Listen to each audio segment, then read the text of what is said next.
com que fui ferido.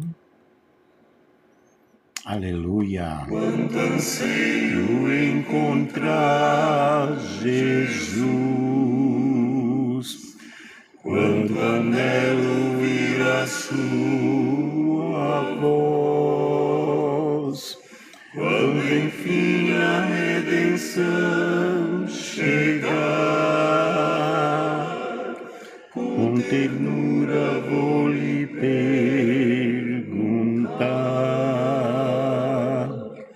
que feridas são estas as tuas mãos? Que feridas são estas nos pés?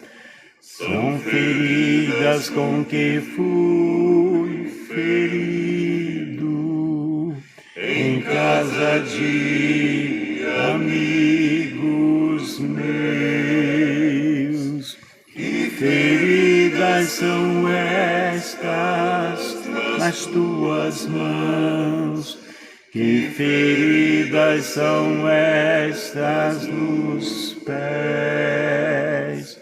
São feridas com que fui ferido por te amar até o fim. Quanta dor causei ao meu Jesus, sofrimento amargo lá na cruz, dessa história desse amor sem par, não me cansarei de perguntar: que feridas são estas nas tuas mãos?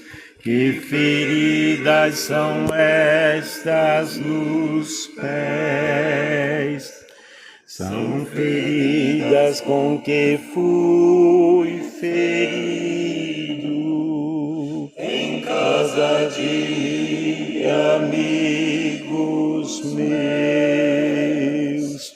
Que feridas são estas nas tuas mãos? Que feridas são estas nos pés?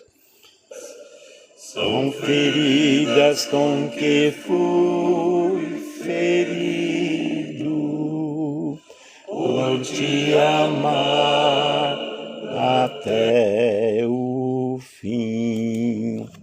Louvado seja Deus. Quando nós começamos a meditar no grande amor de Deus, nós nos esvaziamos. E Jesus, na realidade, ele nos amou até o fim. Nos amou até o fim. Ele não negou a cruz. Ele enfrentou a cruz. É uma declaração muito forte, né? Deus nos amou até o fim, através de Jesus. E essa declaração vem de João 13:1. E carrega um significado muito especial, um significado muito profundo.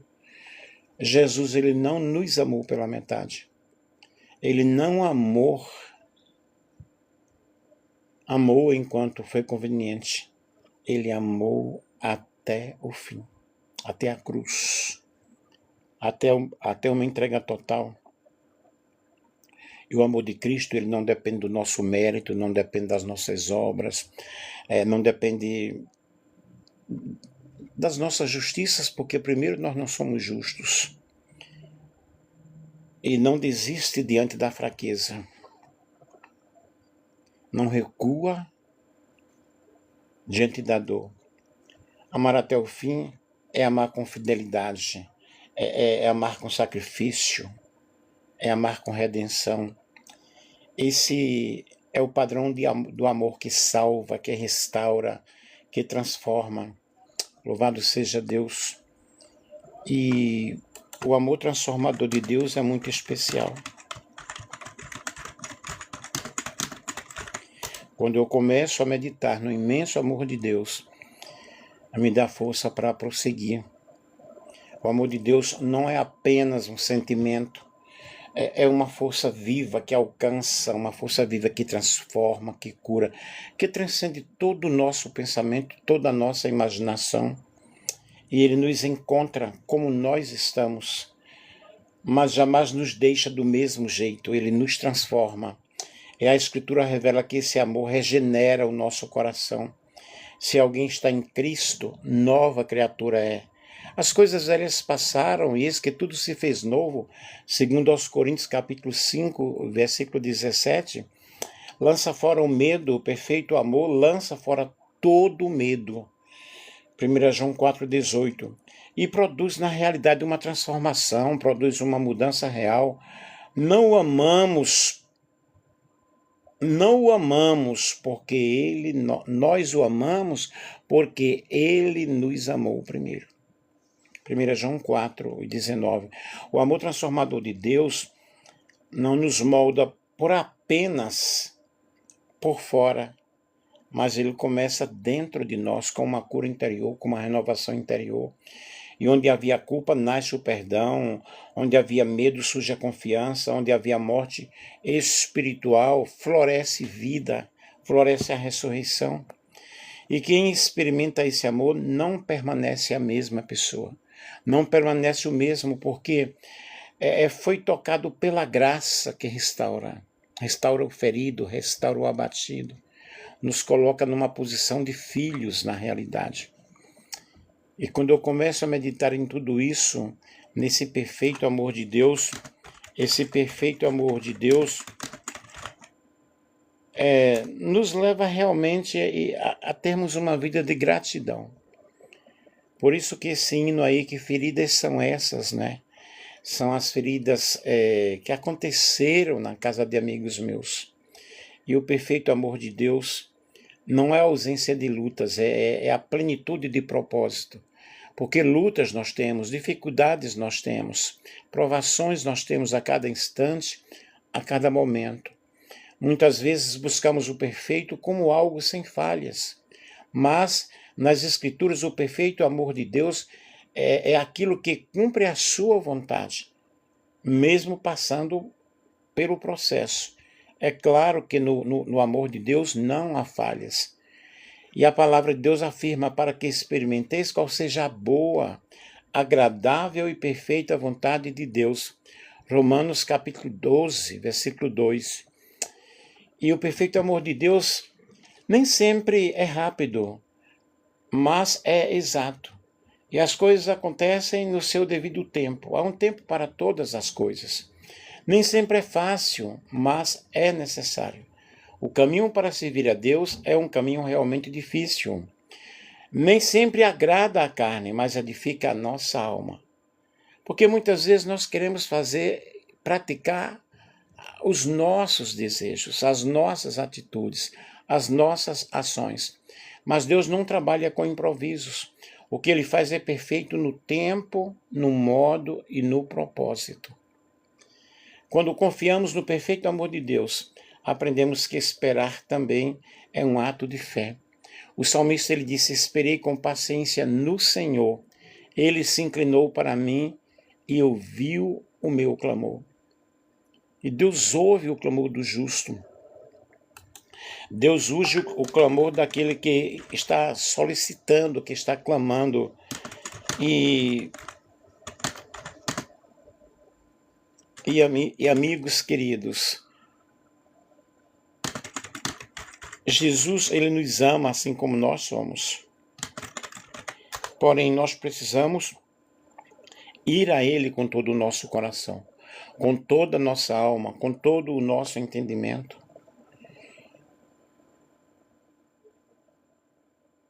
E Jesus, ele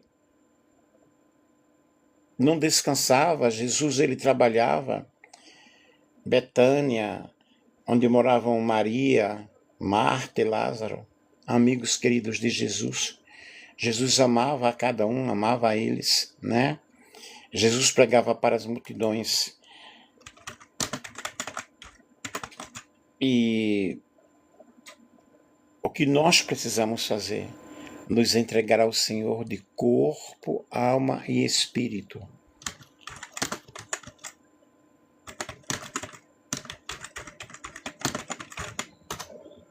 E o que eu preciso realmente fazer?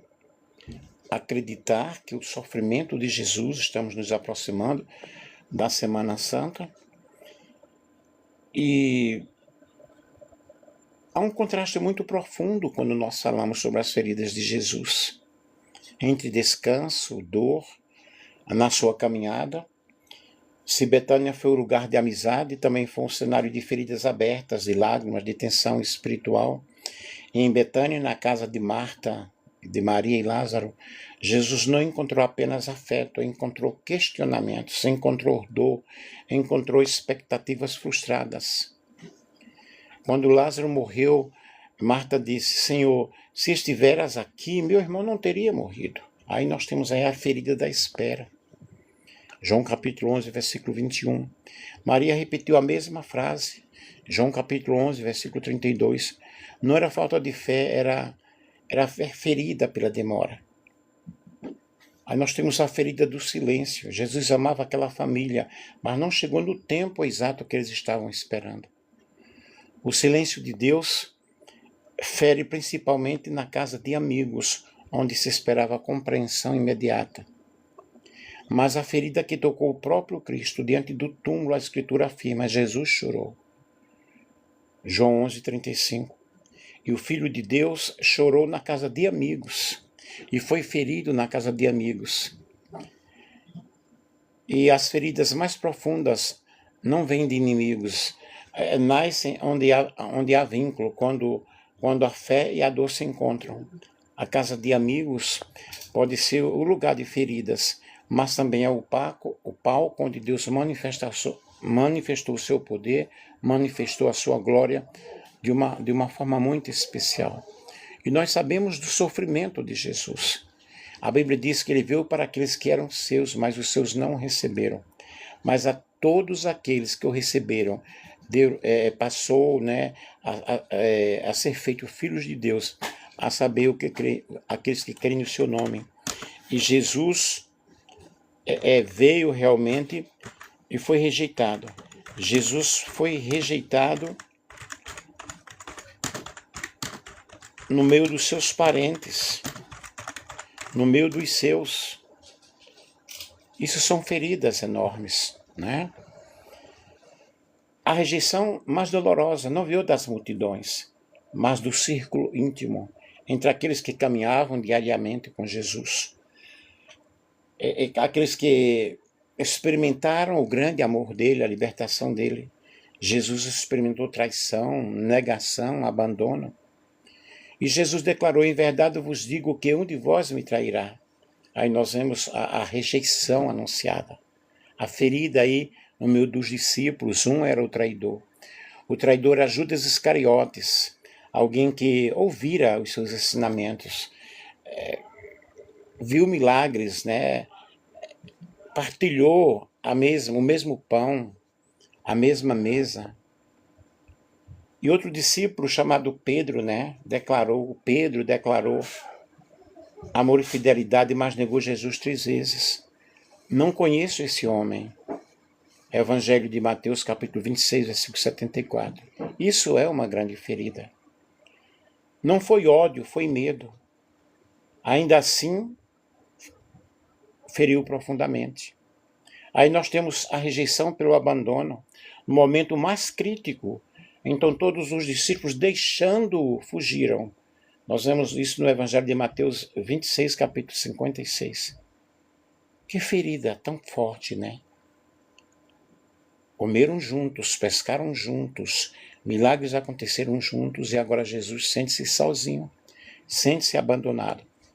Ficou sozinho aquele que nunca os abandonara. Jesus foi rejeitado porque o conhecia, por quem caminhou com ele, por quem prometeu fidelidade. Isso nos ensina que rejeição não é sinal de fracasso, mas muitas vezes consequência da fidelidade ao propósito de Deus.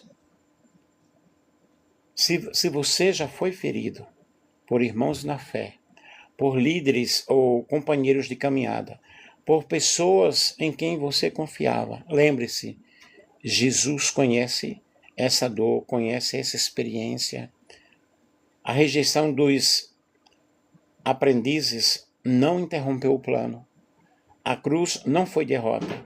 A ressurreição foi a resposta de Deus, muito grande, muito forte. Por isso esse hino é um hino muito lindo, é um hino. Que feridas são essas em suas mãos? Que feridas são essas nos pés? São as marcas, né? São as feridas com que fui ferido na casa de amigos meus. Que nesta tarde você possa entregar a tua vida ao Senhor, entregar o teu coração ao Senhor, e que você possa amar a Deus cada dia mais, sabendo que Deus te ama de uma forma muito especial. Sinta-se amado, sinta-se socorrido, sinta-se abraçado pelo Senhor. Talvez você que está aí do outro lado precisava desse abraço de Jesus, né? Esse abraço forte em tua vida, em teu coração, que você possa sentir-se nos braços do Senhor Jesus. O abraço de Jesus não é feito apenas de braços, é feito de graça, da sua graça, o favor imerecido, do acolhimento dele, da restauração. Mesmo quando não o vemos fisicamente, mas ele continua nos abraçando. O cansado que já não tem mais forças, o ferido que perdeu a esperança, o arrependido que teme não ser aceito. Jesus não abraça para julgar, ele abraça para curar. Ele não abraça para expor, ele abraça para proteger. Há abraços que aliviam o corpo, mas o abraço de Jesus acalma a nossa angústia, cura a nossa ferida, o nosso pranto, a nossa dor. Foi assim com os pecadores, com os doentes, com os rejeitados, e continua sendo até hoje. Quem se deixa se envolver nesse abraço, ou por esse abraço, não permanece o mesmo. Talvez você precisa hoje desse abraço, não de respostas, mas de um abraço divino que diga em silêncio: eu estou aqui. Você não está sozinho. Abra o seu coração. O abraço de Jesus ainda alcança e ainda envolve e ainda salva. Que você possa sentir-se abraçado pelo Senhor. Porque ele foi ferido, ele foi transpassado pelas nossas transgressões. Ok? Ele foi transpassado pelas nossas transgressões. Ele foi moído pelas nossas iniquidades. Como cordeiro morto, ele seguiu calado ao matadouro e não abriu a sua boca. E ele foi transpassado pelas nossas transgressões, é uma declaração profética que encontra-se em Isaías no capítulo 53, versículo 5, e revela o coração do Evangelho. Mas ele foi transpassado pelas nossas transgressões, moído pelas nossas iniquidades, o castigo que nos traz a paz estava sobre ele, e pelas suas pisaduras fomos sarados. Jesus não foi transpassado por acaso, nem por erro humano apenas, mas por amor redentor. Nossas transgressões abriram feridas. Seu sacrifício abriu o caminho da salvação. Nossa culpa encontrou perdão na cruz. Onde havia condenação, ele colocou graça. Onde havia dívida, ele ofereceu o seu próprio sangue. A cruz não foi o fim, foi o meio. O transpassado tornou-se em Salvador. A dor tornou-se redenção. A morte foi vencida pela fé. Amém? Aceite então o sacrifício de Jesus, entrega, pois, o teu caminho ao Senhor, entrega a tua vida ao Senhor, deixa Ele conduzir a tua vida, Deixa o Espírito Santo te guiar. Entrega os teus problemas ao Senhor. Que nesta tarde você sinta-se abraçado por Jesus, que o Espírito Santo entre na tua vida, na tua casa, na tua família. Sinta o abraço de Jesus nesta tarde. Quem sabe você estava precisando de ouvir esta palavra. Beijo. Deus te abençoe.